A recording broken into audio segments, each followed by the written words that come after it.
Good day, ladies and gentlemen. Lebitso la ka ke Shadrack Litabe, ke hlaha Maokeng, Kroonstad. Sometimes people say that great minds think alike. Well, I don't know if that is true, but I've just heard Dr. Mkosi talking about Henry Ford. He's also my personal favorite. I will mention that. Why is it? Okay. Henry Ford, the first car that he made, it was called Technlogies. It didn't have reverse. So those other companies, they used to market him that, look at Ford, he built a car that couldn't reverse. And I think to myself, if I was living in that age, I would also have laughed at him. I mean, think you want to maybe stand here and then you go and then you're there, the car cannot reverse. But then what I love about Henry Ford is that back in the days, automobiles were only afforded by the very rich people. So coming from a very poor background, Ford said to himself that he was going to build a car that is affordable to all people who wants to drive cars, because anybody, like even everyone here, everyone wants to have a car now. Even myself, I have my own favorite cars. So the story of Henry Ford, it sort of relates to my story also.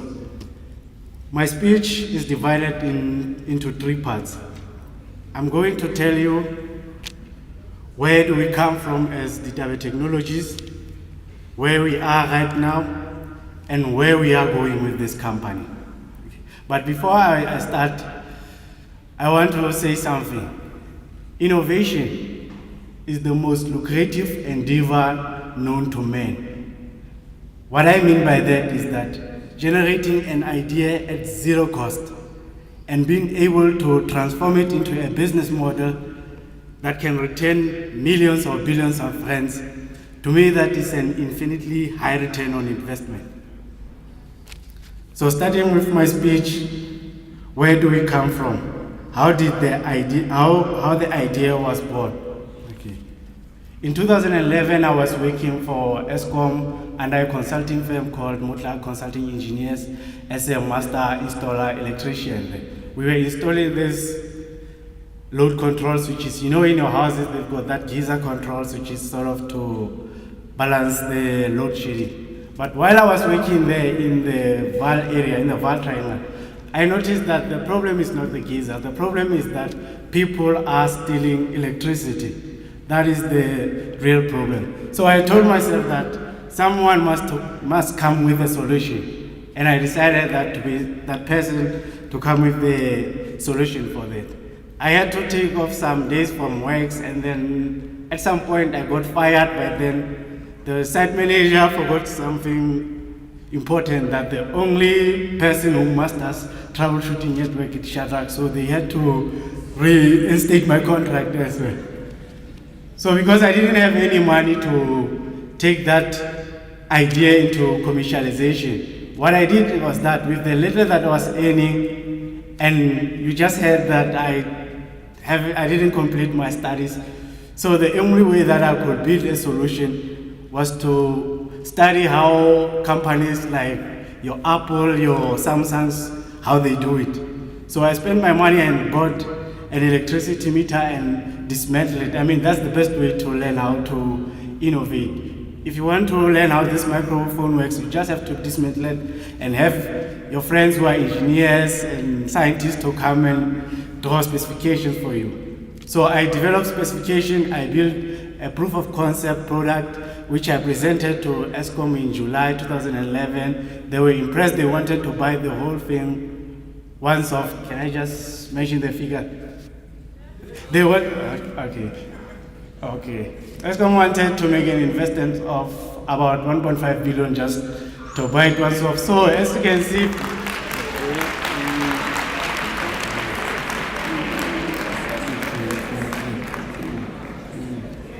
now looking at me coming from a very poor background, I don't even know how much is 1.5. So I wanted to make a rash decision of like selling it once off, but my mentor is here. He's the one who showed me, Shadrack, the best way to make money out of an innovation is not to sell it once off. It's to start a business on that innovation, on that idea. That's how you make money on it. And when it is mature enough, it is then that you can sell it. So when you start a business, the biggest problem is funding. You are going to have a problem with funding, you are going to struggle with funding, especially with innovations. You come with an idea, you go to investors, it's going to be very difficult to sort of convince them because the idea only exists in your mind. But fortunately in South Africa we have organizations like your technology innovation agencies, your NYDAs, who are very helpful for the youth of South Africa. So we approached TIA with our proof of concept after declining the offer of ESCOM, which was sort of painful also. Okay.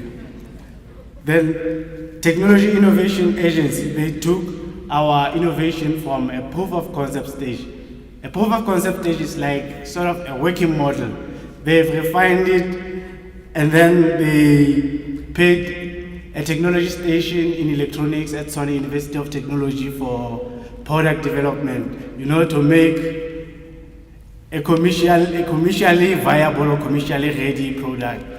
The initial product was like this big, and now they've made it into sort of a compact device that can fit into electricity meters now.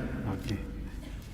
And the challenges that we faced at that stage, because I'm staying in Kronstadt, TIA is in Pretoria. I've just left my job because it was sort of disturbing me. Yes, I was earning a salary, but it was disturbing the calling that I have, or the dream, or that vision. So I decided to take a risk, because one of the reasons why people don't want to start businesses is because they have risks. It's called fear of the unknown. They have fear that what if that film fails? What am I going to do? How am I going to survive? What about my family? And I've just had Tatishawa, Abu Kabanan, and the ladies. If you are a guy or if you are a lady, if you are into entrepreneurship, you need a very strong support structure. Because if you are a guy, those ladies are eventually going to leave you, or the guys are going to leave you. You need to just focus on your idea, and when later on, when your product commercializes, then you don't have to maybe go back to them, because you will be like at that level there. Okay. So the way we overcame our challenges, dear Dr. Mkosi has just talked about the stipend voucher that they offer. Because I have resigned from my work, now that stipend sort of help us with some of the resources, to get the project going. And then the second item of the speech is where we are now with the product itself. The product right now, I think before the end of this year, 2 or 3 months before the end of this year, we will be testing the system at SABS NEO for safety and radio interference and stuff, and also we need licensing for ICASA. We use radio communication and all that stuff, no more wires and those things. And that's what, after SABS testing, it is then that we can move into what is called commercialization stage or industrialization, where we will conduct pilot runs to test the system in the field. Sometimes your product, I've seen some guys who are into technology. Some of them, I saw them here, but the number is sort of limited. And what I can say is that sometimes the idea works on paper, and when you build it, it doesn't work. Or sometimes you build a final prototype, but then when you take it to the field, it doesn't work as expected. So you need to do those tests. They call them endurance tests or a pilot run. So by early next year, we will be conducting our pilot runs, and if the results are satisfactory, which I think they will be, we will start with mass deployment of the system. The reason why I decided to take such a high risk of leaving the job that I was doing, because it was paying me, and then I'm sort of a breadwinner at my place, so my mother had a serious fight with me, but then she couldn't understand the vision that I have. I want to explain to you why I stayed on that vision. If you look at South Africa now, South Africa is struggling financially. Even the global market is collapsing. USA, as we know it, is technically bankrupt, but most people aren't even aware of that.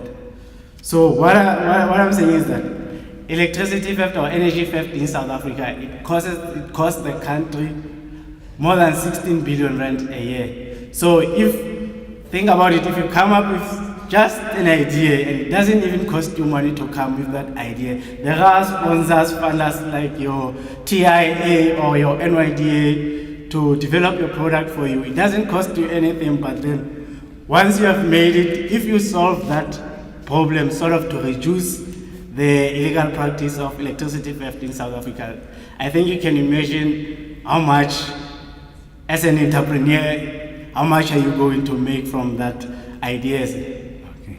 So what I can say to you is that when someone asks me what is a business, because I didn't really get a degree or something in business, I just come straight forward and tell him, business is solving other people's problems and you charge for the solution. That's all I can say. And then many businesses or emerging enterprises, they fail because entrepreneurs don't know the difference between an asset or a liability. Even some of them who are educated. To me, the difference between an asset and a liability, anything that puts money in my pocket is an asset. And anything that takes money out of my pocket, that's a liability.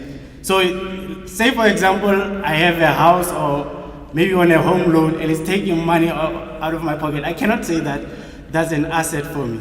So I think maybe in our education system, the only thing that is missing is financial literacy. People need financial literacy. Businesses fail because they cannot manage their finances. Entrepreneurs don't have a clue of what financial statements are. If you put financial statements in front of an entrepreneur, they have no idea what's going there. So how are you going to sustain or grow your business there? And another thing you find that people start businesses, or let me say, if you start a business because you want to be your own boss, you are going to fail. If you start a business because you want to create employment, you are going to fail. My advice is that start a business because you want to generate profits. Start a business because there's a need in your market. And if you can satisfy that need or fill that gap, that will create wealth for you, and we will get to that point where you can no longer run the business by yourself.